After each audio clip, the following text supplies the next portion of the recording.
As you've probably seen from the title, today we are going to be reviewing one of my favorite tote bags, which is the Louis Vuitton NEVERFULL bag in the size MM, which I believe is their medium size. Hello. Sorry for this little continuation error, but I thought I failed my intro and I did not, so we're just gonna do it right now. If you are new here, my name is Ivy and I do these types of videos on luxury bag reviews, regular bags reviews, home decor, honestly, anything that piques my interest. So yeah, I am very excited to be talking about this bag, so let's get right back to it now. And this is in the damier ebony color with the cherry red lining inside. I have used this bag a lot. I've been wanting to purchase this particular style for quite some time now, and I did finally, go ahead and purchase it when I was traveling to Paris in late 2019. Given the price that you're going to save when you are in another country or just in Europe in general, it was definitely quite a steal to get this bag in comparison to what the prices are now. So like in my other videos, first off, we're gonna start out with the technical designs and features of this bag. So please don't mind me as I look down and kind of read my notes. I will link this bag in addition to putting somewhere on the screen the dimensions, which I think are really important when you're trying to figure out what kind of bag you want. Some other details that are good to know is, of course, the NEVERFULL comes in 3 different sizes, which is the PM, which is the small one, the MM, which is this medium size, and the GM, which is their largest size. I personally opted for the MM because this was the perfect size for me. The NEVERFULLs are known for their coated canvas, which also features this sort of dark leather trim. It does have that striped textile lining, which is in this beautiful cherry color red, and it also comes with the gold tone hardware. And on top of that, you also have the hook closure inside here, which you could just snap right there.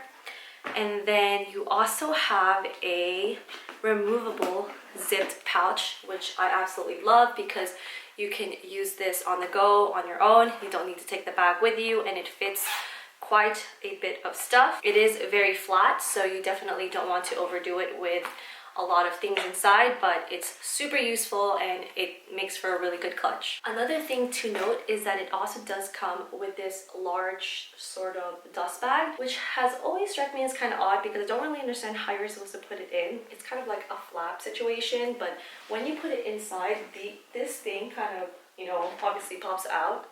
I don't know. It's a weird dust bag, but... So moving on to the actual review, I'm going to start off with the cons just so we can end on a good note. A few things that I am not the biggest fan of when it comes to this particular tote or this style is, number one, it does not come with any feet. And by feet, I mean anything in the bottom of the bag that, will help prevent it from the actual canvas from touching the surface. Honestly, I think any bag, any really expensive luxury bag should have feet, just because you're going to be setting it down. So I don't really quite understand why there are brands that don't put that as a necessity. Second, I am not the biggest fan of this shoulder drop. As you can see, this is quite a short shoulder drop in my opinion. I think it works, but in my personal opinion, it would be better if it was slightly longer, just so that it's not so tight in the crevice in between your arm. I think that would have been a really great update, because I do know that since these bags are pretty iconic and they're something that have been around for a very, very long time, it would have been nice to see a little bit of an update there just to add that shoulder drop. And lastly, the inside of the bag is very square, which is not exactly a bad thing, and I know that a lot of people actually put some sort of pouch or lining inside that will help keep its shape. But what I tend to notice is that it gets really bulky looking when you're carrying it around, and it's just this kind of really stiff look, and it doesn't look as nice on your shoulder when you have it kind of set like that versus it being sort of flat. And you don't also want to really do this either, because then that just looked very awkward with the lighting and the stitching. So yeah, I've always thought that was a little bit awkward. It does make for a really good tote bag because you can put in a lot of stuff. That design right there is what allows you to put so much stuff inside. And as we kind of move on to the pros a little bit, you will also sense that it's what helps keep the bag shape and allows you to sort of set it on the ground without it falling down or anything. So those are just kind of like nitpicky reasons about the bag that I don't like, but as you can see, they're not really deal breakers in a sense. It's just some little awkwardness when you're using it. So moving on to the pros, obviously I've probably already mentioned a couple of the things that I love about this bag. First, it's this beautiful color and design and just a combination of this, you know, really dark brown color with the cherry red interior. I think that's absolutely gorgeous. The red is a really beautiful, nice pop of color, and it also makes it very easy to look for stuff inside because it's not all dark. Another thing that I really like is just the size. I think the works really well for me in terms of my use for it and my daily lifestyle.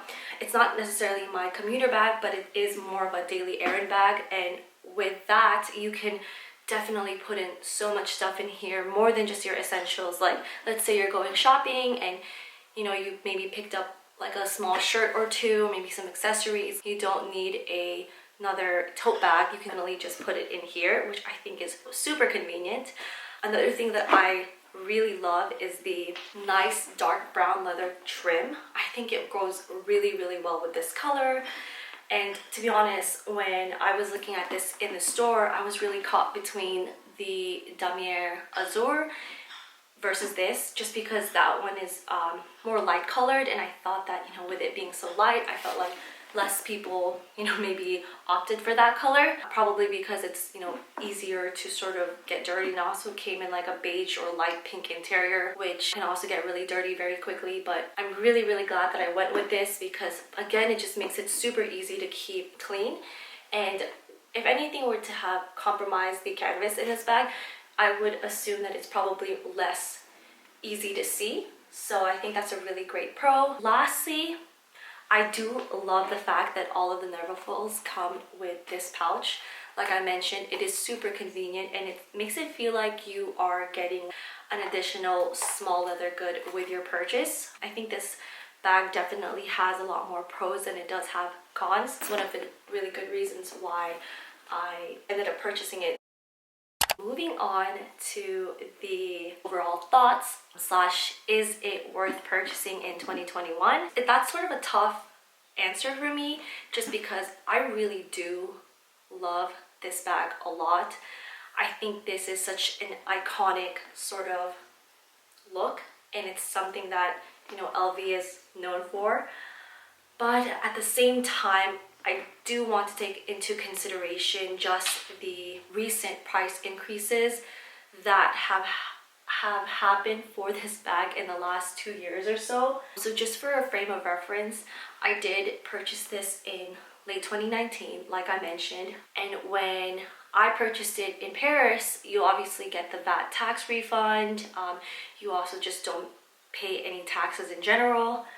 I ended up purchasing this for a little less than $1,000, so I think it came around to about $950, $960. I got credited back the tax that I spent on it. Yeah, it ended up being such a steal because even at that time, I believe it was going for 1,300 USD, and all my prices are based on USD just for reference as well, to make it easier. With that being said, this bag in 2021, it's now going for 1,690 USD, and that's if you buy it in the US. So I don't know, to me, that's almost double what I would have paid. And of course, I definitely understand not everyone can go to Paris or Europe. That's a huge luxury in itself, so totally understand that. I think if you are considering purchasing this particular bag in style, I would probably recommend looking at the pre-loved market. Like I mentioned, this particular style for LV is made of their coated canvas. It's highly durable, very resistant to a lot of different types of stains and things like that. So it's something that I feel like even if it was maybe a couple years old, you're probably still getting a really great quality, or with that long-standing quality. I don't know if I'm saying that correctly, but I feel a couple years is probably not going to do too much to it. And yeah, and it will be way less expensive versus buying it new. I do understand that a lot of people go for the experience of buying something at a luxury store, and definitely if this is something that has been on your wish list, by all means go ahead. But I guess if you were considering this bag versus another one, I would definitely take into consideration the price points and maybe just do a little bit more research as to what other alternatives there are in the luxury market that could be equivalent or maybe even a little bit better of a deal versus the Neverfull. Just because I do feel like there are so many options out there now. Keep in mind that you could probably find other things in the market there that could be of equal or lesser value that you could take a chance on. But if you're for sure committed to this particular style, I would still definitely recommend it. It's just so difficult to wrap my mind around that it's gone up so much in price, even just in the last 2 years alone. I don't foresee it ever getting any lower. It's probably going to stay in the same price, if not more expensive. That's just how it is with everything that has happened, and I know a lot of different fashion houses are basically doing the same thing. I feel like there's a lot of exclusivity going around for all the fashion houses, despite not really a lot of changes in the quality. Of course, like, you have to take into consideration the cost of production and maybe like any logistical issues that have happened due to the pandemic, and that's what's kind of driving the prices higher, which I totally understand. But yeah, it just kind of makes it feel a little sad, just to see how much more things become unattainable over time, just because the prices do keep increasing. And unfortunately, I don't think everyone's salary increases in the same way. So I think that's what makes it kind of a little disheartening. I still think it's a great bag overall. In terms of an investment, maybe not so much. But yeah, if you really enjoyed this particular style, I would say definitely go for it.